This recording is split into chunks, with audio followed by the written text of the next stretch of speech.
Main కథలోకి వస్తే అసలు కథ తిన్నడనేవాడు మహాభక్తుడు, మూఢుడు, దేవుడు లేడు అనుకుంటూ ఒక నాస్తికుడిగా బతికిన వ్యక్తి నిజంగా దేవుడు ఉన్నాడని అతనికి ఒక ప్రూఫ్ లభించేసరికి గొప్ప భక్తుడిగా మారిపోయి తన కళ్ళనే శివుడికి దానం ఇచ్చేసేంత గొప్పవాడైపోయాడు అన్నది అది మెయిన్ స్టోరీ. కాకపోతే అందులో పెద్ద భారీతనం ఏం లేదు, నిజమైన భక్తి మాత్రమే ఉంటుంది దాంట్లో. భారీతనం ఉండడానికి అవకాశం లేదు. మరి భారీతనం ఎలా తీసుకురావాలి?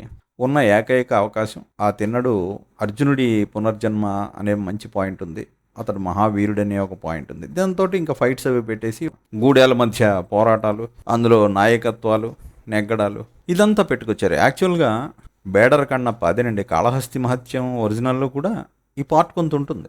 ఆ తిన్నడి మీద కుట్రలు జరగడం, చివరికి వాళ్ళు ఆ గూడెం విడిచి వేరే చోటుకి తిన్నడు అతని భార్య వచ్చేయాల్సి రావడం ఇవన్నీ ఉంటాయి. కానీ దాన్ని ఎక్కువ భూతత్వంలో చూపించి పెద్ద చేసేసి 5 గూడెలు అన్నారు. 5 గూడెల మధ్య పోరాటాలు, నాయకత్వాలు యమ హడావిడి చేసేసారు. తీరా చూస్తే ఆ పార్టీ బాగోలేదు. అంటే ఒరిజినల్ స్టోరీ ఏది ఉందో అది మాత్రమే సినిమాలో బాగుంది. ఈ ఎక్స్ట్రా అల్లిందంతా వేస్ట్. నేనింక నిన్ను వదలను.